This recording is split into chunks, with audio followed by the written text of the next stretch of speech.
안녕하세요. 오늘 여러분께서 보내주신 자료죠. 하나님의 열심, 이 칼럼을 가지고 좀 깊은 얘기를 나눠볼까 합니다. 네, 이게 한 목회자분이 쓰신 글인데 사역 초기에 가졌던 나의 열심, 내가 열심히 해야지 하는 그런 마음이랑 나중에 깨닫게 된 하나님의 열심, 이 사이에서 겪으신 변화, 그런 성찰을 담고 있더라고요. 네, 맞아요. 이게 사실 개인적인 경험에서 출발하긴 했지만 어쩌면 우리 모두가 살면서 한 번쯤은 마주하게 되는 그런 질문 같아요. 내 노력, 내 열정이 어디까지 갈 수 있나? 또 그 한계를 넘어서는 어떤 힘, 외부의 작용, 이런 걸 어떻게 받아들일 건가 하는 문제죠. 맞습니다. 그래서 오늘 저희 목표는 이 글쓴이가 걸어갔던 길을 한번 같이 따라가 보는 거예요. 뭐랄까 치열하게 노력했던 시간, 또 그래서 얻은 성취, 근데 또 동시에 찾아왔던 어떤 소진이나 한계의 순간들, 그리고 마침내 하고 깨달음을 얻는 그런 순간까지요. 네. 이 개인의 열정하고 또 어떤 더 큰 힘에 대한 신뢰, 이 사이에서 우리가 어떤 통찰을 얻을 수 있을지 지금부터 한번 파헤쳐 보겠습니다. 자, 우선 글쓴이가 목회를 처음 시작했을 때, 그때 얘기를 아주 솔직하게 해요. 모든 것의 중심에 나의 열심이 있었다. 이렇게요. 네. 예를 들면 내가 진짜 열심히 해서 전도 많이 해야겠다라거나 내가 시간하고 돈을 막 쏟아부어서 행사를 꼭 성공시켜야 돼. 이런 생각들, 그런 다짐들이 막 머릿속에 가득했다고 합니다. 그렇죠. 굉장히 능동적이고 목표 지향적인 모습이 그려지네요. 딱 목표 설정하고 내 에너지, 내 자원 동원해서 어떻게든 이루겠다 하는 그런 강한 의지죠. 네, 그렇죠. 그리고 실제로 글쓴이도 이런 열심을 통해서 열매, 그러니까 눈에 보이는 성과들도 꽤 많이 거뒀다고 밝히고 있어요. 성과가 있었군요. 네. 아무래도 자기 노력이 결과로 딱 나타나면 그 성취감, 만족감, 이게 또 강력한 동기부여가 됐을 거고요. 하지만 이게 다 좋은 면만 있는 건 아니었겠죠. 이 나의 열심에는 좀 어두운 면도 있었다고 하는데요. 맞아요. 글쓴이가 지적하는 게 성과 뒤에는 항상 어떤 일정한 패턴이 있었다는 거예요. 패턴이요? 네. 눈에 보이는 성공은 있었는데 그 과정에서 몸은 계속 지쳐가고 어떨 때는 탈진 상태까지 이르렀다는 거죠. 탈진까지. 듣기만 해도 힘든데요. 사실 이거 좀 익숙한 얘기 같기도 해요. 목표 향해 막 달리다가 번아웃도 오는 경우 우리 주변에서도 종종 보잖아요. 그렇죠. 근데 여기서 좀 주목할 점은 글쓴이가 이 모든 어려움의 원인을 환경 탓, 일이 많은 탓 이렇게 외부로 돌리지 않는다는 거예요. 그래요? 그럼 뭐에서 원인을 찾나요? 바로 그 내 열심 자체에서 찾고 있어요. 내 열심 자체요? 네. 그러니까 단순히 일이 많아서 힘들다 이게 아니라 모든 걸 내 힘으로, 내 노력으로 어떻게든 컨트롤하고 이루려고 했던 그 방식 자체가 그게 지속 가능하지 않았다는 거죠. 좀 깊은 성찰인 것 같아요. 와, 겉보기엔 성공한 것처럼 보였을지 몰라도 속으로는 에너지가 계속 고갈되고 있었던 거군요. 바로 그겁니다. 이게 오늘 이야기의 첫 번째 중요한 포인트 같아요. 스스로의 열심에만 너무 의존하면 그 성취 뒤에는 종종 소진이라는 그림자가 따라온다는 사실이죠. 네, 열심히 성과도 줬지만 동시에 나를 갉아먹기도 했다는 거군요. 정말 중요한 지적이네요. 자, 그럼 이 글쓴이의 관점이 확 바뀌게 된 계기는 뭐였을까요? 네, 그 결정적인 변화는 교회를 새로 개척하면서 찾아왔다고 해요. 교회 개척. 이번 정말 상황이 완전히 달랐겠는데요. 그렇죠. 뭐랄까 정말 A부터 Z까지 작은 청소 하나부터 해서 설교 준비 같은 아주 중요한 일까지 거의 모든 걸 혼자 아니면 정말 소수의 인원으로 감당해야 했던 거죠. 와, 책임질 게 이전과는 비교도 안 되게 드러난 상황이네요. 네, 바로 이 지점에서 글쓴이라 깨달았다고 해요. 내 힘, 내 능력, 그리고 내가 그토록 중요하게 여겼던 그 나의 열심만으로는 도저히 이걸 다 감당할 수가 없구나. 이걸 정말 뼈저리게 느꼈다는 거죠. 그 순간에 정말 결정적인 전환점이군요. 이전에는 그래도 내가 더 노력하면, 시간 더 쏟으면 어떻게든 되겠지라고 생각했을 수 있는데, 그렇죠. 근데 이제는 노력의 양과는 상관없이 딱 부딪히는 한계가 보인 거죠. 물리적인 한계, 상황적인 한계. 네. 글쓴이 표현을 빌리면 아무리 밤낮으로 애를 써도 티가 잘 안 나고 눈에 띄는 성과도 잘 안 보이는 그런 답답한 상황이 계속됐다고 합니다. 그게 진짜 힘들었겠네요. 네. 이건 그동안 자신을 이끌어왔던 나의 열심이라는 엔진이 더 이상 예전처럼 작동하지 않는다는 그런 명백한 신호였겠죠. 어쩌면 피할 수 없는 현실이었을 거고요. 그야말로 나의 열심이 한계에 깍 부딪힌 어쩌면 좀 처절한 순간이었을 수도 있겠네요. 그런데 정말 놀라운 변화는 바로 이 지점에서 시작된다고 하죠. 네, 맞아요. 모든 게 내 통제 밖에 있는 것 같고 내 노력이 너무 무력하게 느껴지는 바로 그 순간. 글쓴이가 자신의 힘을 조금씩 내려놓기 시작하니까 오히려 이전에는 안 보였던 거. 바로 하나님의 일하심이 더 선명하게 보이기 시작했다는 거예요. 힘을 빼니까 비로소 다른 게 보였다. 와, 이거 되게 역설적인데요? 네, 바로 그 역설이 이 이야기의 핵심을 꿰뚫고 있습니다. 이전에는 성과가 나오면 내가 열심히 했으니까 내가 잘해서 이룬 결과지 이렇게 생각하기 쉬운 구조였잖아요. 그렇죠. 내 노력과 결과가 딱 연결되니까. 근데 이제는 그 연결고리가 좀 희미해진 상황인 거죠. 내 노력만으로는 설명이 안 되는. 근데 흥미롭게도 바로 그 나의 열심이 좀 비워진 자리, 내가 막 주도하고 통제하려는 힘을 뺀 그 공간에서 글쓴이는 분명히 하나님께서 직접 일하고 계신다는 걸 느끼고 또 목격하게 되었다. 이렇게 강조해요. 와, 자신의 의지나 노력을 넘어서는 어떤 힘의 작용, 어떤 개입, 이런 걸 경험하게 된 거군요. 네, 그렇습니다. 여기서 되게 재미있는 대비가 보이네요. 내가 주도권을 꽉 쥐고 막 내 힘으로 다 하려고 발버둥 칠 때는 내 성과, 내 필요감만 보였는데 역설적으로 그 소나기 힘을 풀고 내려놓음을 경험하니까 비로소 보이지 않던 더 큰 그림, 그 하나님의 일하심. 이게 눈에 들어오기 시작했다는 거잖아요. 맞아요. 마치 제가 무대 중앙에서 스포트라이트 받으려고 막 애쓰느라 무대 전체의 배경이나 다른 배우들 움직임은 전혀 못 보고 있다가 살짝 옆으로 비켜서니까 전체 그림이 이랬구나 하고 보이는 느낌이랄까요? 오, 그거 아주 적절한 비유인데요? 그런가요? 네.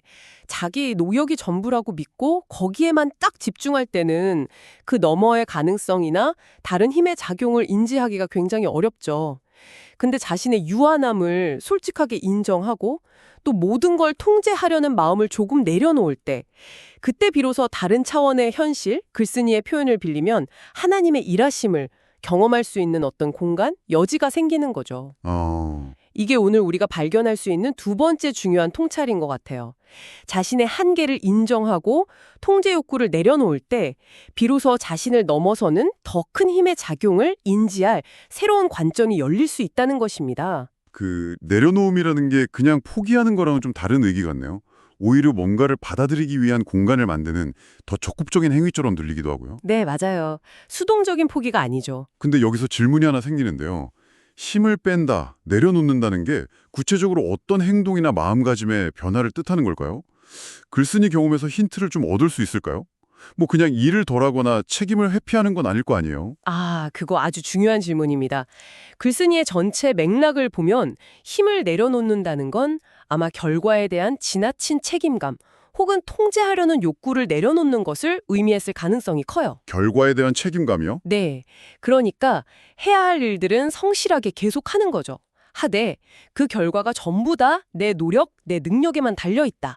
이런 생각에서는 좀 벗어나는 거예요. 아하. 예를 들면 이전에는 내가 전도를 많이 해야 한다는 부담감에 막 시달렸다면 이제는 뭐 전도의 기회를 만들고 사람들을 만나는 일은 여전히 하겠죠.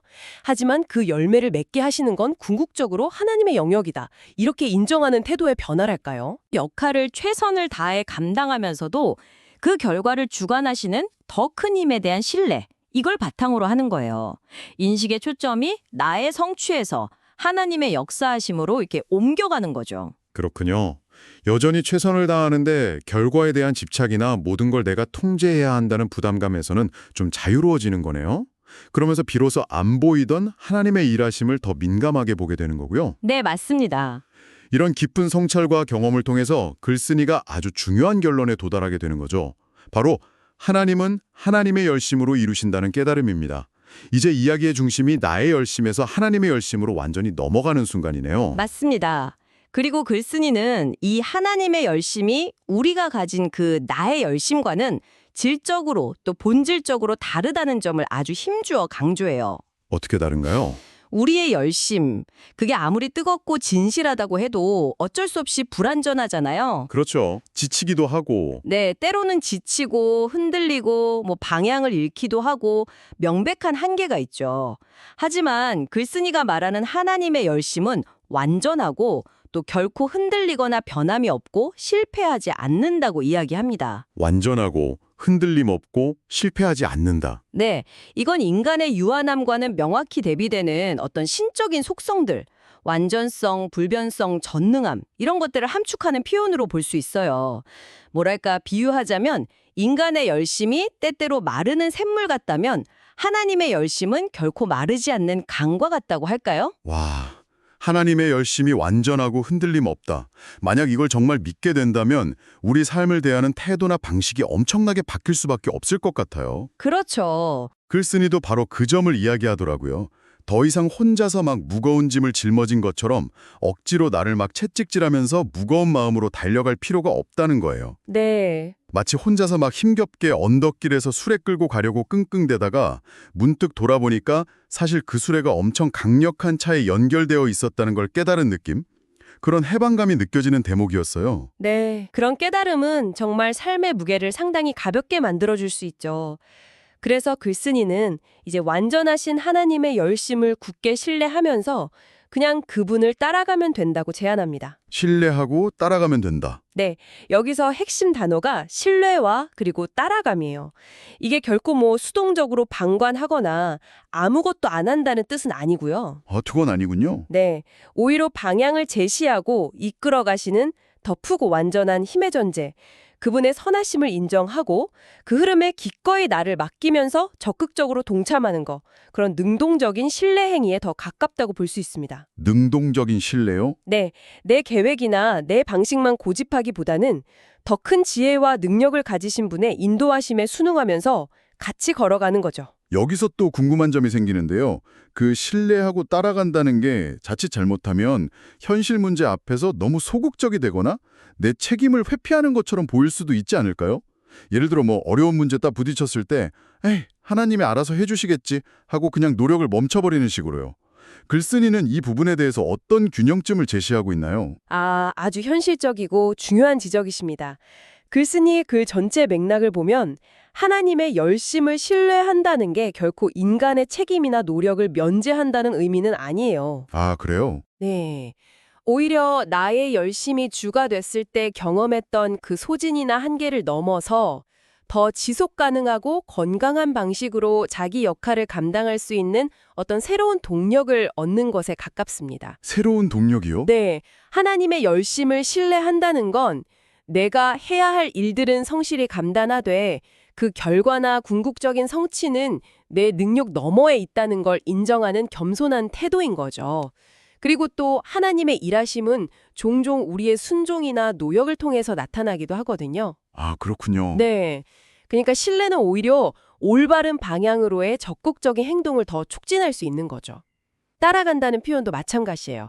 그냥 뒤에서 수동적으로 질질 끌려가는 게 아니라 앞서가시는 인도자를 믿고 발걸음을 맞춰서 같이 걷는 그런 능동적인 이미지가 있어요. 네네. 그래서 책임 회피나 나태함과는 거리가 멀고 오히려 더 자유롭고 평안한 마음으로 자기 소명에 임하게 하는 그런 원동력이 될 수 있습니다. 그렇군요. 책임 회피가 아니라 오히려 더 건강하고 지속 가능한 동기부여 방식이다. 이런 말씀이시네요. 아, 그리고 흥미로운 점이 글쓴이가 이런 새로운 태도를 가질 때 따라오는 감정으로 기쁨, 즐거움, 그리고 감사함을 이야기한다는 거예요. 네, 맞아요. 이전에 나의 열심 중심의 삶이 때로는 의무감, 부담감, 심지어 탈진으로 이어졌다면 하나님의 열심을 신뢰하는 삶은 훨씬 더 가볍고 긍정적인 감정들을 불러일으킨다는 거죠. 이게 그냥 부담을 덜어서 느끼는 안도감일까요? 아니면 그 이상의 의미가 있을까요? 물론 부담감이 해소되면서 오는 안도감도 분명히 있겠죠. 하지만 글쓴이가 말하는 기쁨, 즐거움, 감사함은 그것보다는 좀 더 깊은 차원에서 오는 것 같아요. 더 깊은 차원이요? 네. 모든 결과가 전적으로 내 어깨에 달려있다 이렇게 생각할 때는 잘해야 한다는 압박감, 실패하면 어쩌지 하는 두려움, 이게 클 수밖에 없잖아요. 그렇죠. 부담이 엄청나죠. 근데 그 결과가 나보다 훨씬 더 크고 완전하고 신실하신 분의 열심에 의해서 주도되고 이루어진다. 이렇게 믿게 되면 과정 자체에 임하는 마음가짐이 근본적으로 달라질 수 있다는 거죠. 아, 결과에 대한 불안 대신에 신뢰에서 오는 어떤 평안함이 자리 잡게 되고 또 이미 나를 위해 그리고 나를 통해 일하고 계시는 그분의 은혜에 대한 감사함. 이게 자연스럽게 우러나올 수 있는 거고요. 네네. 이것이 바로 글쓴이가 경험한 기쁨과 즐거움의 더 깊은 뿌리가 아닐까 생각합니다.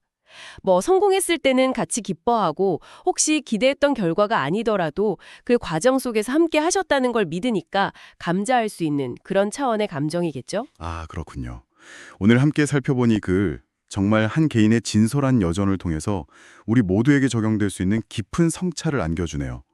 처음에는 자신의 노력과 열정, 즉 나의 열심을 전부라고 믿고 거기에 모든 걸 걸었다가 네. 피할 수 없는 한계와 소진을 경험하고 또 마침내 모든 걸 내려놓았다고 생각한 바로 그 지점에서 역설적으로 더 큰 힘, 하나님의 열심의 작용을 발견하고 신뢰하게 되는 그 과정 전체가 정말 인상 깊었습니다. 맞습니다. 이 글에서 우리가 얻을 수 있는 최종적인 핵심 통찰을 좀 정리해보자면요. 첫째, 자기 의존적인 열정은 성취를 가져올 수 있지만 소진이라는 대가를 치르기 쉽다는 점. 네, 소진. 둘째, 자신의 한계를 정직하게 인정하고 통제하려는 욕구를 내려놓을 때 오히려 새로운 관점과 가능성이 열릴 수 있다는 점. 내려놓음의 힘이군요. 그리고 셋째, 완전하고 변함없는 더 큰 힘. 글쓴이의 표현으로는 하나님의 열심을 신뢰할 때 우리는 부담감 대신에 기쁨과 감사함으로 삶의 여정을 걸어갈 수 있다는 점입니다. 네. 이게 비단 종교적인 영역에만 국한되는 얘기는 아닌 것 같아요. 우리가 살면서 목표를 세우고 어려움에 대처하고 또 성공과 실패를 경험하는 방식 전반에 대해서 아주 중요한 질문을 던져주는 거죠. 그렇군요. 나의 열심과 하나님의 열심 사이의 어떤 긴장과 조화? 이게 어쩌면 완벽주의와 내려놓음, 통제와 신뢰, 인간적인 노력과 초월적인 힘 사이의 영원한 줄다리기처럼 느껴지기도 하네요. 자, 오늘 이 깊이 있는 이야기를 들으신 여러분께 마지막으로 한 가지 질문을 던지면서 마무리할까 합니다. 네. 이 글의 저자가 자신의 한계 앞에서 나의 열심을 내려놓고 새로운 관점을 얻었던 것처럼요. 혹시 지금 여러분의 삶 속에도 오롯이 나의 열심만으로 고군분투하며 애쓰고 있는 영역이 있지는 않으신가요? 만약 그렇다면 그 영역에서 힘을 조금 내려놓는다는 것, 이게 여러분에게는 어떤 구체적인 의미일 수 있을지, 그리고 만약 그렇게 했을 때 이전과는 다른 어떤 새로운 가능성이나 길이 보일 수 있을지 한 번쯤 조용히 생각해 보시는 시간을 가져보시면 어떨까요?